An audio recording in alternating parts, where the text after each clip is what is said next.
Hello, everybody, and welcome back to Podcast Forever. It has been 3 whole weeks since we have 3 whole weeks, and I'm just so happy to be back. I want to apologize for not doing Podcast Forever. We have been swamped. Spencer just got off for break. We're kind of taking it easy at the school, but it's been a wild couple of weeks, but I am so happy to be back. I've been looking forward to this. If you noticed already, we are in a different location, and that is we are not in a different room in our house. We are actually in a different house. Right now, we are house/dog sitting for our cousin Tess. And shout outs. Yeah, big ups to you, Tess. And so, one, thank you for letting us use your house for Podcast Forever. You're making history. And number 2, our dog, Yachty, may come in at some point. So we'll keep a count on how many times Yachty comes in through the entire show. You may hear some noises because he is a dog. Spencer, I've missed you. I've missed you. Don't put your hands on my knee. In case you were a little bit confused, what I was doing right here was I was synchronizing us with our Twitter page at McGruder Squared. It was a good plug right there. That was good. Follow at McGruder Squared on Twitter. But I just tweeted out, and we're back, as I said, and we're back, so we can be together on that. I want to apologize beforehand. I have been up for a very long time. I didn't get a whole lot of sleep. And it's kind of late, so my voice is going to be a little bit raspy, or as I like to call it, the raspies. But so I might take over. Through. I might take over halfway through. Spencer, how about we just start this old news? Let's start this bad boy. All right, number 1. During the Apple press conference on Monday, the company finally revealed some details of the newest Apple Watch. The launch date will be April 24th. With the different makes and models, the price range will be from $350 to all the way to $10,000. What? Is that like memory storage wise or like? All of the models include the Apple Watch Sport, which is going to be kind of like the 5C. It's going to be kind of like plastic, not plastic for the commoners, just like your normal watch. Like it's going to be. There's going to be the Apple Watch Steel. That one's going to be steel or steel. Okay. And then the Apple Watch Edition, which is the $10,000 one, and that one is made with like so many karat gold and what? Yeah. Wait, so this is an actual watch? Yeah, it's a watch as well as a phone. It's not a phone. Hey Yachty, what's going on? Hey man, that's our pal Yachty. Now, if I was to get a watch, I would get a Galaxy Gear because I use Android. How much you said the steel was? Steel's gonna be $450. I could deal with that. So, are you planning on getting an iWatch? I mean, if I'm gonna stick, it's gonna be called an Apple Watch, but iWatch is what. If I stick with Apple, I might as well. So. Oh, you're thinking about switching over to Android? Possibility. That would be great. Yes. Number 2, RoboCop's Joel Kinnaman. You know RoboCop, the remake, the new one, the guy who plays the new RoboCop. Yes. Has confirmed that he will play Rick Flag in 2016's Suicide Squad. Kinnaman said, quote, "All I can say is that I will be in the movie, and it's going to be amazing." Who do you think he'll play? Rick Flag. Who's Rick Flag? You don't know who Rick Flag is? It's been a long time, bro. Rick Flag is the leader of the Suicide Squad in the comics. He's like your classic. He's just like sharpshooter. Another sharpshooter? But he's like a soldier, like a general in the army. He's always chomping on a cigar and being. What'd you say his name was? Rick Flag. Rick Flag. That sounds familiar. I think he has a daughter in the comic books. That's somebody. I think his daughter. That's Floyd Lawton. I think you're thinking of. No, like his daughter is. Will Smith. I'm so excited for Suicide Squad. I'm really excited. This one makes me sad. Number 3. Sadness. James Gunn, director of Guardians of the Galaxy, yes, was answering fan questions on Facebook last weekend when a fan asked, quote, "Will you be at San Diego Comic-Con this year?" Gunn responded with, quote, "I'm not sure. Marvel isn't going, so I'm not sure I will either." Another fan tweeted, "Guys, he could be lying." Gunn responded, quote, "I have never lied about anything to the fans, ever."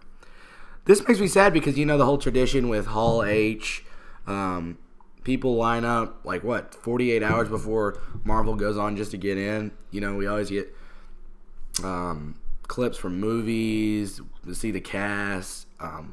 But you made a good point the other day when we were talking about this when they announced it. They did that thing. You want me to talk about it? Yeah. Okay. Because your voice. I don't want it to give out. 1 year or 2 years ago? It was this year. Year? No, it was last year. Last year. It was right after the premiere of... it was when the first Stage of Ultron trailer came out. Yeah. Okay. Leaked out. But the night they were doing that, instead of doing a event at San Diego, they did a completely new. Marvel did their own event in a little theater where they invited people and they could come and blog about it and stuff. It wasn't like you were closed eyes stuff. This was like a press conference almost, but it was solely for Marvel. And I think if Marvel is not going to go to San Diego, which is sad, but I mean, as long as they're doing stuff like that and we're getting the news, I mean, it worked. It worked well. Yeah, it really did work. And the cool thing about it was they had Joss Whedon there, the directors of Guardians of the Galaxy. Gunn. And no, he wasn't there. I'm sorry. He was in Tokyo for some event. But the brothers that did Cap. Oh, I have them in the list. Hold on. Their names are they're up here. But they were all there, and it was really cool thinking that you've got all these fans, and then all of a sudden, right next to you, the Russo brothers, right next to you are the directors of the movies you're coming here to talk about. That's pretty neat. And then they revealed Cap, and they gave all the title cards. But the cool thing about it was not only that, but it wasn't like you had some third party person. I love Chris Hardwick, but he normally does the lead. Yeah. They had the head honcho of Kevin Marvel Feige. Doing the presentation. Yeah, I really liked that. And the other thing I was thinking about, I don't know if you know much about this, but there's a thing, because as we all know, Marvel is now owned by Disney. Yes. Disney doesn't go very far without learning that. Disney doesn't even come to Comic-Con. They have their own thing called D23, which is this exposition. Oh, I've never actually watched one of those. And usually Marvel isn't coming, but it would make sense because the popularity Marvel's getting and how they're all starting to connect in if Marvel went to D23 instead. And here's the thing I wanted to point out. So Marvel has made 2 acquisitions over the past couple of years, and one of them was Disney. And they're 2 big flagship things. One Disney. What's the other one? Fox. Oh. No, I'm sorry. Star Wars. Oh, I didn't understand the question. I mean, Disney owns Star Wars now. So people were saying online that it's all right. It's been 3 weeks. Well, I finally directed a video, so I mean, you guys will see that. Disney, they said that one would feel just almost like a lead up to the other one. If Marvel came first, it would almost feel like we're waiting for the Marvel thing to get over with so we can see the Star Wars thing. Or if Star Wars came first, it'd be we're waiting for the Star Wars thing to be over so we can see the Marvel thing. I'm honestly waiting for Star Wars so bad. Yeah, me too. And so I think maybe Star Wars will be at Comic-Con. That would be awesome. I just want a new trailer of Star Wars. Can we just get that, please? Can we just get on that? Our uncle sent us... that was mean. He said... all it said when he sent me the post was... Force Awakens trailer 2, and I said to Jake, we need to do a reaction. Well, Jake had already opened it. Spencer goes, should I watch it or should I wait to react when we get home? And then Jake goes, don't worry about it, it's fake. But I mean, it was pretty funny. I'm not gonna lie. Was funny. It's the making fun of the lightsabers. Yeah. They changed into the Buster Blade, and it had a rotating, the lightsabers were rotating off of it. I mean, I feel like at this point, I'm about to sneeze. I'm just going to warn you. Okay? Just do it away from the...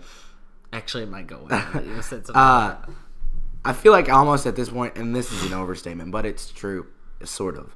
I feel like at this point, Marvel and Disney /Marvel/Disney can honestly do no wrong. Wherever you announce it, press is going to be hot. Because remember, I don't know if you remember this, but DC announced all their movies in one day, on a Monday. Technically, Marvel did that. No, wait. DC announced all their movies. They were going to be we're going to do Batman vs. Superman, we're going to do Justice League, and then they announced all their slates 2020. And then Marvel came in, and they're here's all our movies, plus the titles cards, plus the actors are going to be there, plus we have clips from the thing, plus we have the Infinity Stone clip, plus we reveal the new Black Panther costume. It's like they just one-up the... Here's the thing I've found is DC is trying so hard. I feel like people are excited for Batman versus Superman. Yeah. I feel like if they can pull that off, DC can do really well. Yeah.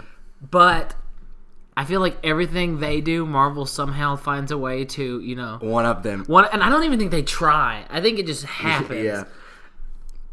But I'm saying, DC, I'm not trying to scare you, but if you don't do something Step quick, up your game, bro. Disney's gonna come for you next, and it's dude. Then we get JLA Avengers, and that's when the real JLA Avengers. Man, I think the moral of this whole story is just give us a new Star Wars trailer. Yeah, I don't know how we came about that, but yeah, let's go with that. That sounds reasonable. This one is long-winded, and some of it's confusing. Number 4. According to the Hollywood Reporter, Sony has put together a Ghost Corps, which is a collective headed by the original Ghostbusters director, Ivan Reitman, and Dan Aykroyd. Wait, Dan Aykroyd was one of the directors? No, well, he was a producer, I think. Okay. Their goal is to oversee the expansion of the Ghostbusters franchise into new movies, TV, and merchandise opportunities. Are we getting another TV series? Dude, Extreme Ghostbusters was the best. The cartoon series? Yes. The sequel cartoon series. The one where it was like the teenagers and they got... Oh, I didn't see that. That one was cool. There will also be reportedly a male-centric... Was that the one where the guy that played Garfield played Jackman? Well, I think so, but there were like the real Ghostbusters and the Extreme... We'll talk about this later. A male-centric Ghostbusters film contrasting the female-centric. I think that's what everybody was freaking out about, is that we wouldn't get a male Ghostbusters starring series. Channing Tatum and directed by the Russo brothers. Captain America 2. Yeah.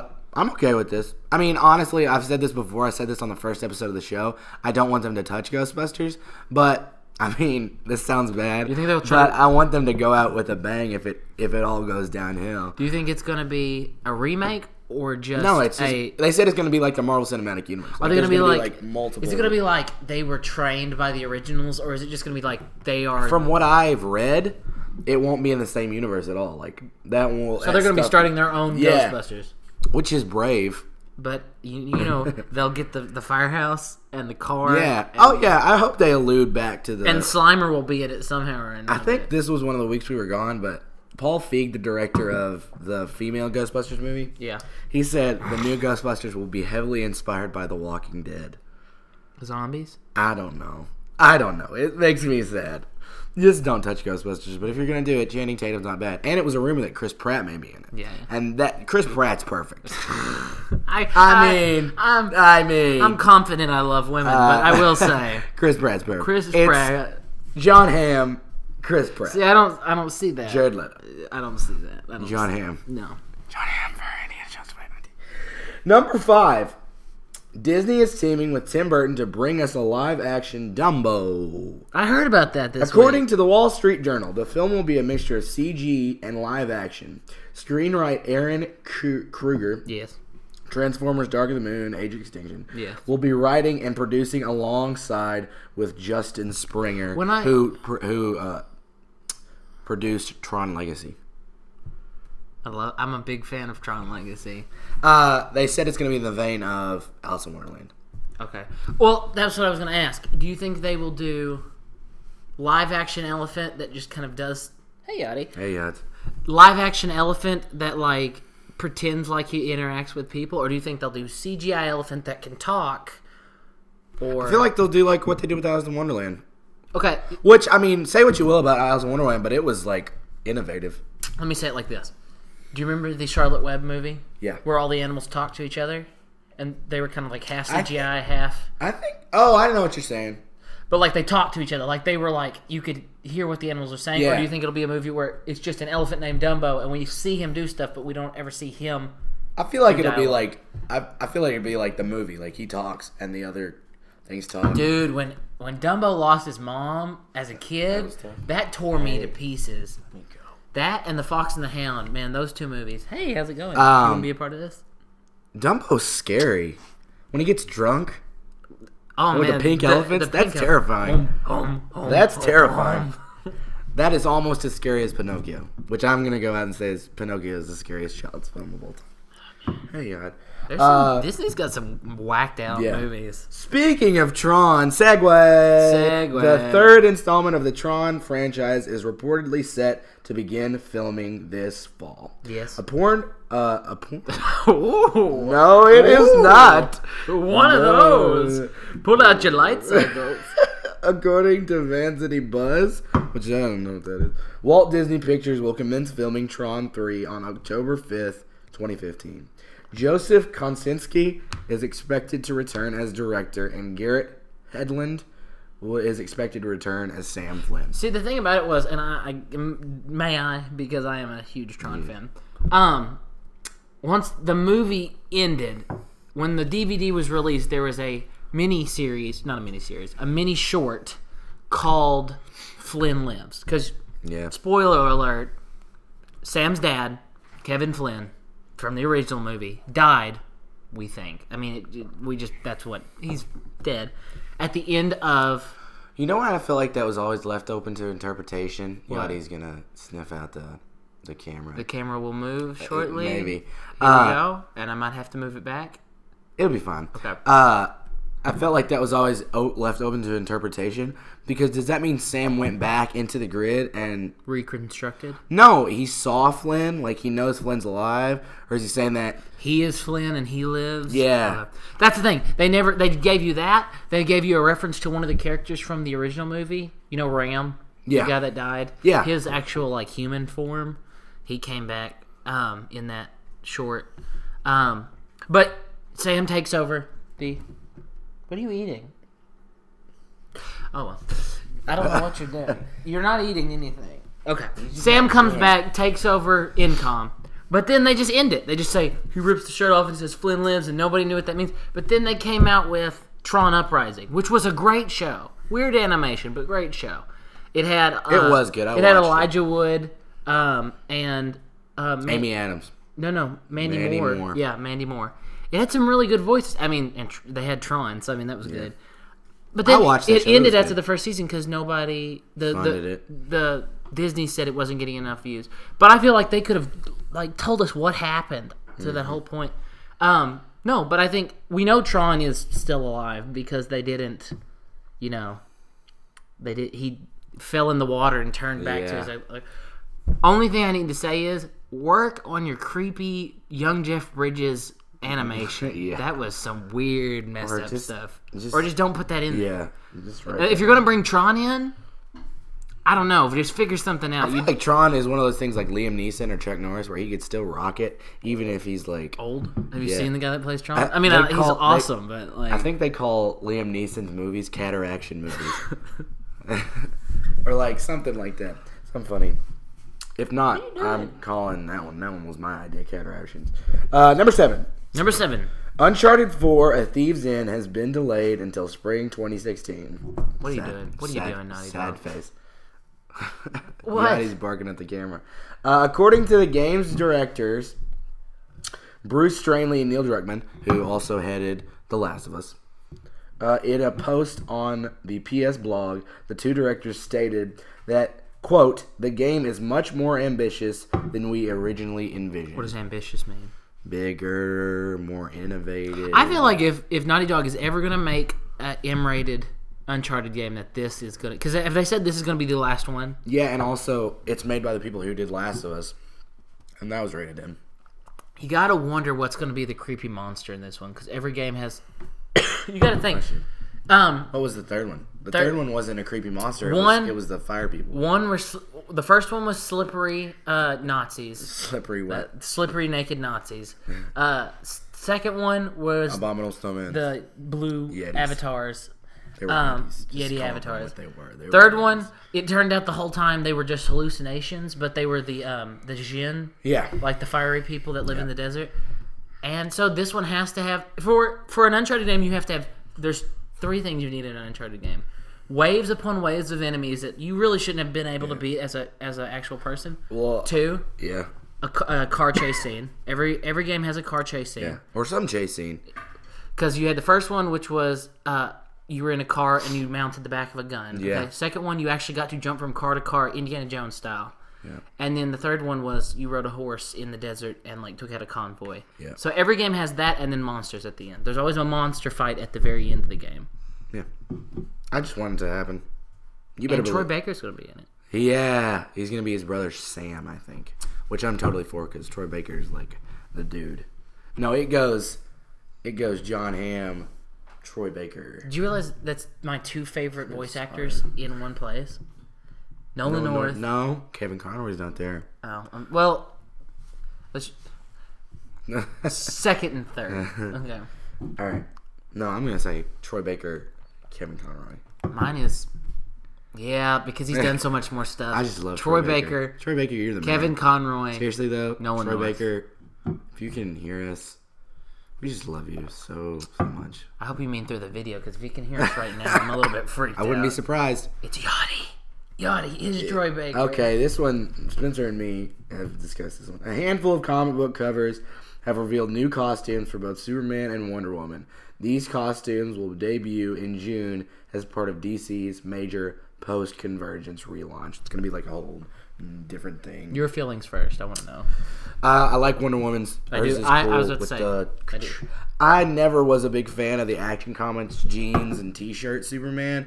And so that, it just looks like... The buzz cut? They took away the curl. It just looks like a grown-up version of that. And I mean, I don't like it. Honestly. It honestly looks like there should be a title to be like, Superman, he doesn't like to play by the rules. Yeah. Does he have the cape, or is it just like Superboy looking? And one of the things he like wrapped the cape around his hand is like bloody knuckle punchers things. I don't know. Just go back to the blue suit. It just makes more sense. Don't mess something up that's not broken. It ain't broken. 9. Respawn founder and CEO Vince Zampella has confirmed Titanfall 2 is in development and will be released on multiple platforms. Quote, I guess EA announced the sequel so I could play coy and pretend I don't know anything about it, or, yeah. So, we're making a sequel. What's coy? Coy, like play coy. Like, act like I don't know. Oh, I thought you meant the game was named Coy. I was like, I have yet to hear about this game. It's about fish in a pond, and you just watch the fish. Okay. The joke about the koi is over. That was a no official name yet, but we're working on it. That's the main thing. But we're starting up a second team and doing some smaller stuff too. Small, exploratory, taking it slow. It'll be multi-platform. So that means it's going to be on PS4, it's going to be on Xbox One, it's going to be on PC. Or in your koi pond. Dude, drop the koi thing. It's not happening. I'm just fishing for jokes. Oh, man. That was good. That was terrible. That was so good. That was terrible. I'm so proud of myself. That was terrible. Oh, man. That was terrible. Oh, man. I don't know why I'm getting so terrible. This is my face of amusement. Kanye.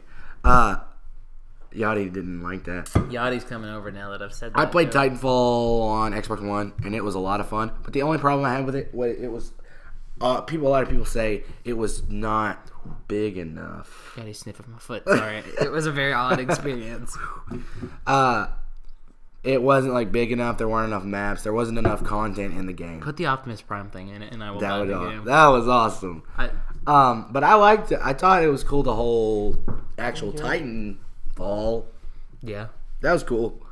Something I heard was the fact that they can be so huge with such big guns, but yet somebody with a pistol as a human can pretty much take them down if they time it right. That's why I liked it, because it was all fair ground. Because they said that the Titans are huge and their weapons are strong, but they have terrible accuracy. They do. And humans are great accuracy, not as strong, but they can still do some damage. Mm-hmm. The run mechanics I heard were really good. Yeah, you can do parkour and stuff on walls. It was cool. You remember the game Blink? Or Brink, not Blink. Yeah. Brink. It tried that so hard, but the game... This is the one I was telling you. I don't want to ruin your surprise. Number 10. The first Star Wars standalone movie will be called Rogue One. Lucasfilms has revealed. Ooh. While the head of Looper, Ryan, you know Rupert Looper with... That's the one where the... guy go back in time. And it's himself, yeah. Ryan Johnson has confirmed to write and direct Star Wars Episode 8 for May 26, 2017. So that means we're going to get a year between 7 and 8. So wait, Rogue is its own standalone. Yeah. It's not a 7 or... Garrett I put Garrett, but I mean Gareth Edwards, who made Godzilla 2014, which me and Spencer both really like that movie. Very much. Is directing Rogue One, which is described as, quote, the first film in a unique series of big screen adventures that explores the characters and events beyond the core Star Wars. False. I am calling false on that. We do not. What about that live action Ewok movie we had? Do you remember that one? Yeah, it's the first in this. Yeah, okay, but I'm saying they can't claim first. I think honestly, if I we don't were even going to count take, that if movie we were as a part of the gonna, Star Wars universe, it was great. but it was not a Star Wars movie. I think if anything can take the route that Marvel's going with the split off, and then they all meet back, and then they all split off, and then they all meet back, it is Star Wars because there's such a big universe, like literally, like there is a big universe. Just because there's it's called a literal universe out there. Can I ask you a question about Rogue One? Yeah. Is this going to be the Rogue Squadron? Is this going to be? I'd assume so. I wouldn't think that they just. There's a ship called Rogue One, though, isn't there, in the Star Wars universe? Not Rogue One, but I'm saying it either was Rogue One or it was called Rogue. Oh, where have I heard that name? I'm gonna look it up later. You'd think it wouldn't be a coincidence like that it's not related to the Rogue Squadron. Plus, the Rogue Squadron's coming back. We saw in that trailer they all dropped down near the water. Yeah, and it was their costumes. Let me So, look that up while you're talking. Rogue One? Yeah, you just keep talking. I'm going to find it. Okay. Also, they've released the new books that are coming out, the novels, Star Wars novels, will be between 6 and 7. So if you want to fill yourself in, go read that one. I recommend you read A New Dawn, which is kind of the backstory of the character in Star Wars Rebels, the Jedi, and his partner. It's very essential to the Star Wars universe. No luck there. But if my bet, it's going to be the Rogue Squadron. Yeah. Which I'm okay with. They're awesome. I wonder if they're going to either cast... Dude, Wedge movie. That's what I'm saying. I wonder if they're going to cast somebody as Wedge or if they're just going to bring back... Is Wedge still alive? I don't know. I liked Wedge, though. He was Wedge one of my favorites. He destroyed the second Death Star. Yep. Number 11. Disney has announced that Frozen 2 is a go. Directors Jennifer Lee and Chris Buck... Same people? Yeah. And producer... Peter French. Exactly. All a part of the 2013 original are developing the project. If you can't if you can't say his name, just say Peter of the Southern Isles, and it makes complete sense. Spencer knows, and I don't know. I think this is not everybody else's opinion, but I felt like Frozen was a good Pause movie. Before you go. You realize I'm going to make a joke about this, so you might as well just be prepared, okay? So continue on. Just be prepared. Oh, are you going to make a song reference? No, I don't know. Just go with it, because there's a joke coming. Oh, man. Here we go. Okay, here we go. Okay. Just brace for impact, people. Yeah. I felt like Frozen was a good animated movie. I did not feel it was life-changing. Yeah. Or that the music was life-changing. Or that it was, it was okay, but it wasn't as good as, say, like Big Hero 6 that kind of changed the genre. Or the Lego movie that showed what we could do with anime. Just tell the joke. I can't hold it. I can't wait. You just need to let that go. It's just, you gotta let it go, and we'll move on from here. I'm gonna replace you with another. We already brought Chris in. He's coming in as my Seriously, replacement. check out our new React video, Daredevil, if you haven't gone and checked it out already, with our main man, Chris, who inspired us with the last sentence we use in every episode. You can't say it. You can't say it, or we have to end the episode right Exactly. there. I'm not going to say it. And number 12, I'm pretty sure, I was going to check this before, but I didn't feel like we had enough time. Don't look. Okay. I'm sorry. I said happy. I'm pretty sure I predicted this last episode it would have been. But happy news on the day of March the 13th. A Friday. Horror icon Jason Voorhees has been announced for Mortal Kombat X. Jason from Friday the 13th. And it was announced on Friday the 13th. We're talking like Jason. Yeah. Okay, hockey mask. That's awesome. Not only did they a new horror icon because we got Freddy, but also they announced it on Friday the 13th. That's amazing. Oh man, when I saw it, I was in the middle of school and I was just so happy. I was smiling. Nothing could ruin my day. It was awesome. I love Mortal Kombat. We get so excited about a man who takes a chainsaw and chops people into small little pieces. Well, in Mortal Kombat, they kind of deserve it. Do they? I mean, yes. Besides Scorpion, I don't know how many douchebags in that game, but I don't play that game, so I can't really tell you. Scorpion's pretty rough, though. He's kind of a jerk. And that ends it with this week. There's been good. There's been bad. There's been weird, like the Ghostbusters some very things. Ugly jokes. Good, bad, and ugly. Seriously, they were. Don't ever make jokes They like were that topical, again. though. They weren't topical, but not good. Okay. I'm still good at that koi joke. So, me and Spencer decided, coming back, that we would not do one person's topic or the other person's topic. This is a joint topic. So, I'll tell the backstory. May I say something? Okay. We were going to do this. I'm not going to tell what it is. A couple weeks We were going to do this 2 weeks ago when we first came in contact with this. But seeing that this is our first opportunity... Okay, so a couple of weeks ago, I guess it would have been 2 weeks ago. Yeah, 2. I was watching Game Grumps, and I went to Danny's channel, and he did a cover of a movie theme.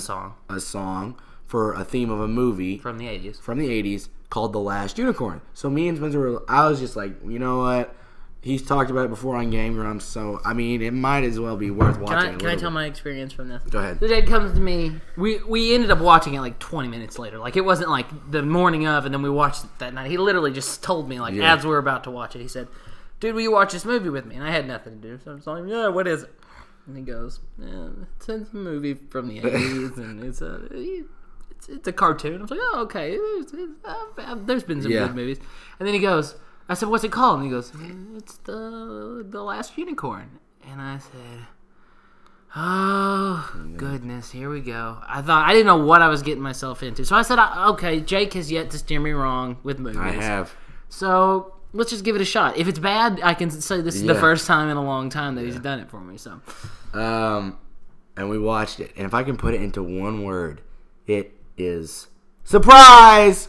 Because not only was it good, but it was, I'm going to say, amazing.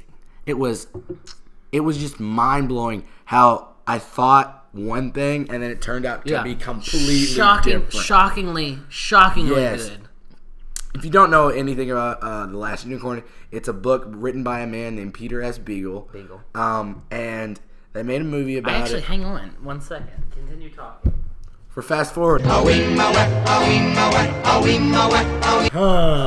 I actually forgot, but I have the book right there. It's written by a man named Peter S. Beagle. Hey, Yachty. Yachty wants to be a part of it. I ran over there real fast, didn't I? And it is, if you, I don't want to tell the entire story because it's a deep story for... The name sums it, I mean, what it really does. The overall idea of the story, name sums it up. But, like Jake is saying, hey, what's going on? The name sums it. Sniffing on my laptop. Okay, so it's about a unicorn, and the thing about unicorns in this book is that unless you are specifically going out and looking for unicorns, you will only see her as a white mare, which I thought that was really cool. And so she's the last of her race, which that's what humans are saying. Humans are telling that she's the last one. So she goes to find this king who apparently knows where the rest of her race is. And she goes through all these different things. She gets captured by a witch. Her friend gets captured by these soldiers in the forest.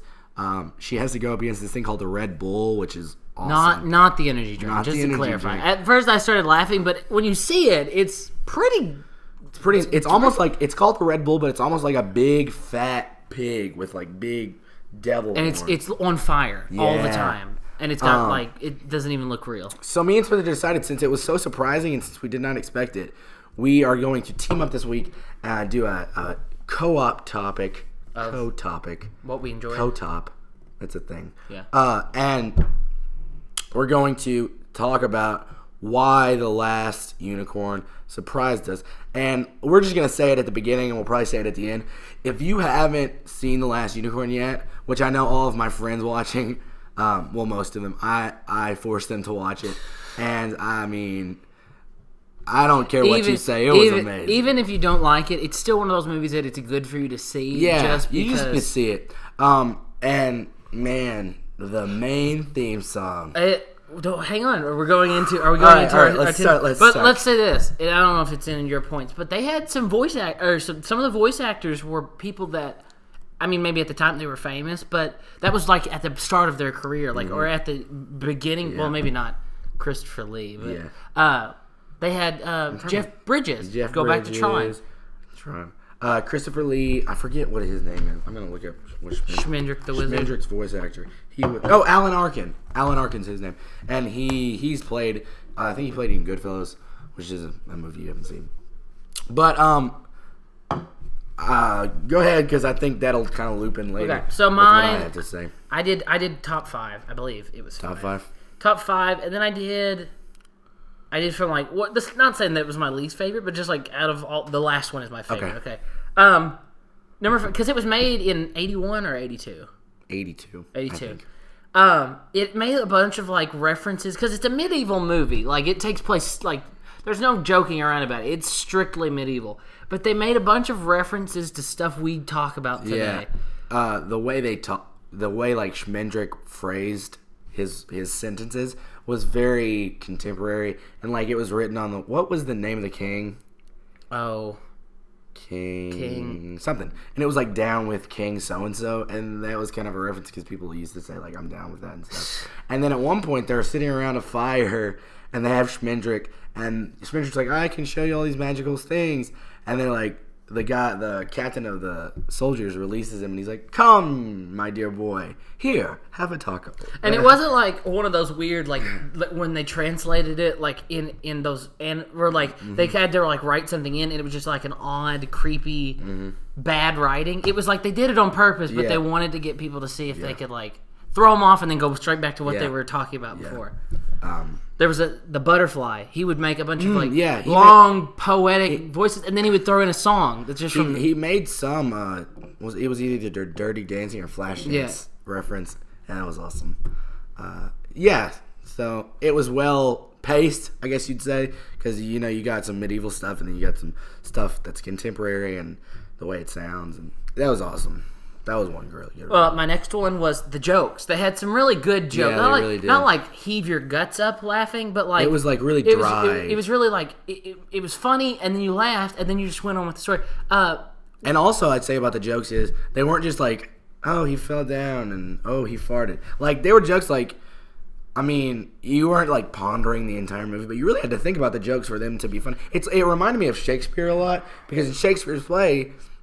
He's got a really good sense of humor, but if you don't know what you're reading, then you don't find it funny at all. On that note, what Jake was saying, there's a guy and these two guys, and they're joking around in the streets, and this guard comes up and he's like, "What do you do for a living?" And the guy goes, "Well, I'm a cobbler. Cobbler makes shoes and stuff." And he goes, "A cobbler? Why do you say that?" And he goes, "'Cause I'm a mender of souls. Souls being." Bottom of your foot, but also he was making people laugh. Yeah. Mender of souls. He had that kind of sense of humor. You had to understand what he said. You had to think. But in the reference I made from this one, it was that Schmendrick the Wizard, the unicorn meets halfway through the movie. He gets tied to a tree, and I don't know what kind of tree was it. Oh, it was a spruce, or was it like a willow, or what? It was something. Let's just say spruce, but he gets tied to the tree and he's trying to get out, and he says, "I will use my magic powers to do it." So he zaps the tree, thinking it'll like untie the ropes or something. The tree comes to life, and then it says, "We are married now. We will be together forever." And he says this, and it was just funny, and then it was over. He's like, "Oh my God, I'm married to a spruce," and then it's just over. Yeah, it was stuff like that. I don't think you have it in you. Yeah. Yeah, you kind of have it. I'll look back. The next one. It's just I like Schmendrick. Schmendrick the Wizard was just, Alan Arkin killed it. Because he was not like I'm an all powerful wizard. He was like he kept saying that, but then he didn't know how to do anything. I'll say one of my favorite parts about the entire movie is the way Schmendrick would say things. At first he'd be like, "I am Schmendrick, the really powerful," and he'd scream, and then he'd be like, "Oh, sorry if I was too loud." And then he'd say the way he timed what he said, it made it really comedic, and he's just a good character. But like he could do like trickery magic, juggling and like make things appear, and he could do that really well. But then when it came to like actually, like shooting fire from his fingers, he was like, "I don't know what to do." Yeah.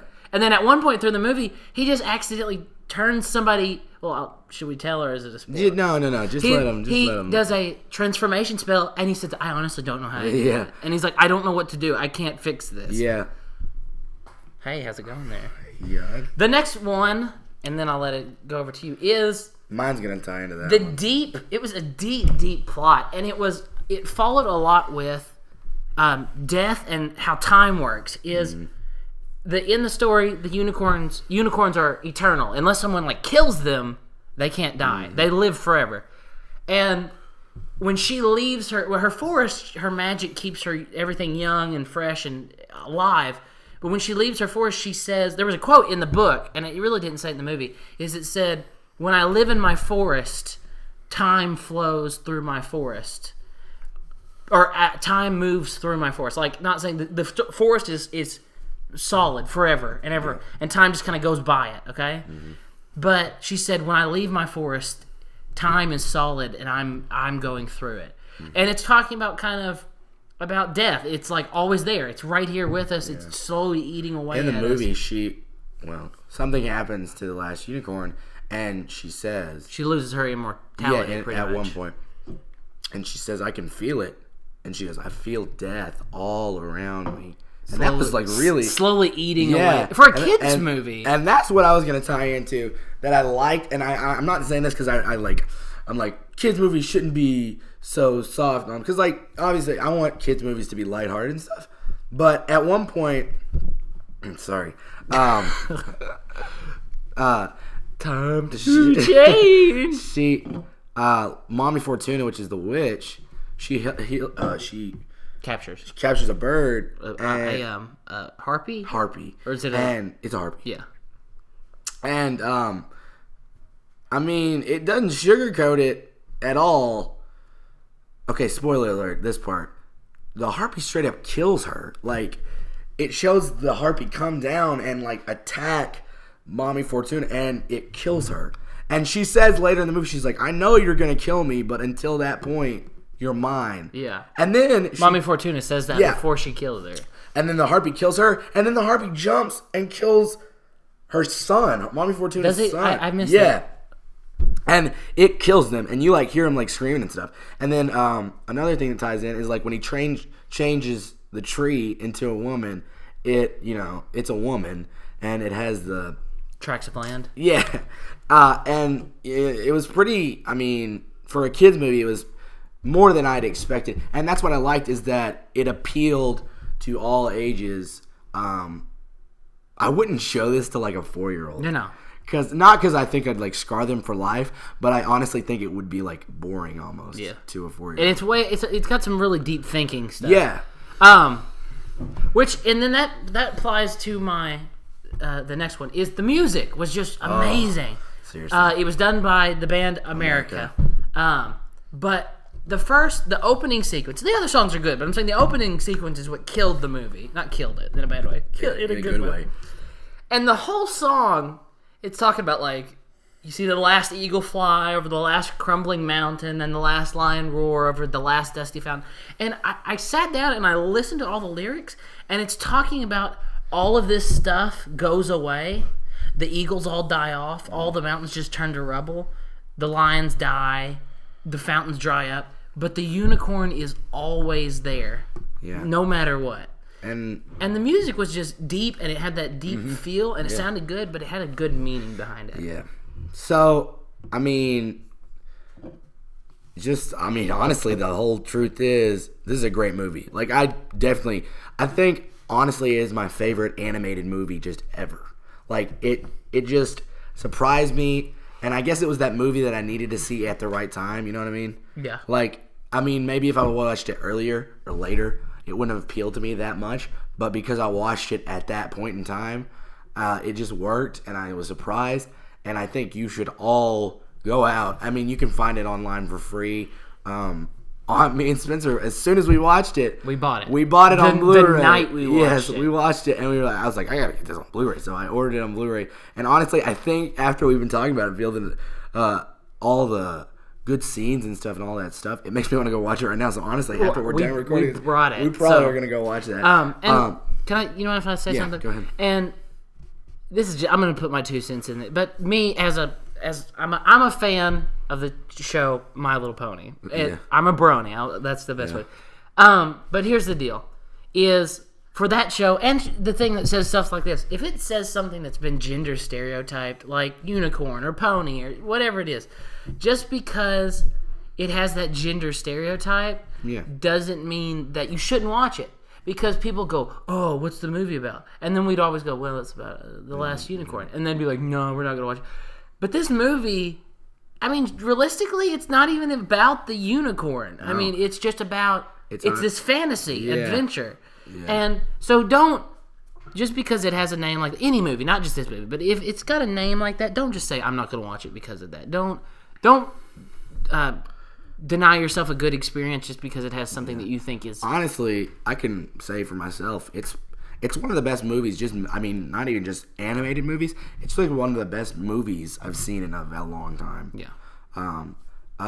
The animation's amazing. It's 80s animation, but, don't expect you can tell it's kind of the first to be imported from Japan. It's a Japanese... It reminds me a lot of Sailor Moon, honestly. Voice acting's amazing. What are you doing? Story, music, it's just all a good experience. And I recommend you go watch it. Don't expect going in that's going to be this like lighthearted movie, because it honestly ends on kind of a grim note. Like you're at the end and all this stuff happens and then it's kind of just over. But it has it just like ends. Yeah, I mean, it's not just like a cliffhanger, but it resolves. And it makes you really think, Yeah, and her actual last line, do you remember it? What she says is she's talking about how because she's gone on this adventure, she's different than every other unicorn now, and she can never go back to being the person she was. But she says she'll just have to live with that for the rest of her life. I'm not going to tell you everything that happens, but she says, I'm just going to have to live with that. And then she just goes off and then apparently lives her life out for the rest of eternity with knowing what she's known now. One of my favorite scenes, I don't know but there's in the castle they go to open, they're trying to find this secret entrance to the Red Bull's cave. And there's this skeleton that knows, and the only way they'll get to convince him is if they give him a bottle of wine. And the thing is... They'd answer a riddle that was one of the answers. And all they had was a bottle of water. And Schmendrick was a wizard. And he drank all the water. And he acted like it was wine, but it wasn't that good.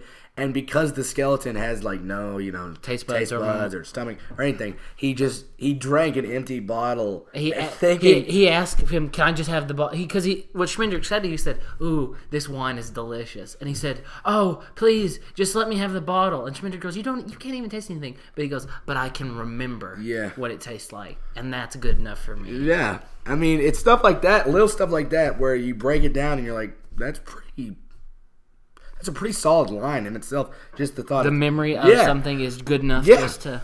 And it's stuff like that I think sprinkled throughout the whole movie that makes it enjoyable. Plus the writing, the dialogue. And even if you're not... even if you... A movie enthusiast. Just go watch it. And if you really like the movie, go check out the book. It follows it pretty... By Peter S. Beagle. This is one of those movies that it follows the book pretty well. Mm-hmm. And if you're interested in...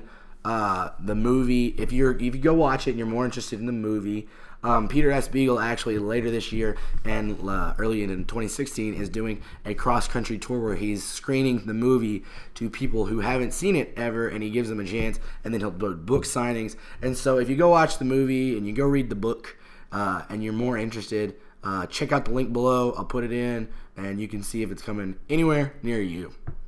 Shout out.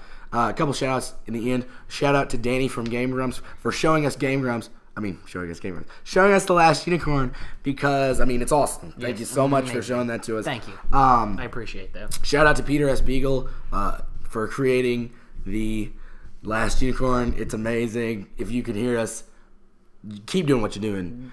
Shout-out to Tess for this lovely shooting facility for this episode. Shout out to Yachty for laying on my foot pretty much the entire episode. So. Yes. And that wraps up this week's episode of Podcast Forever.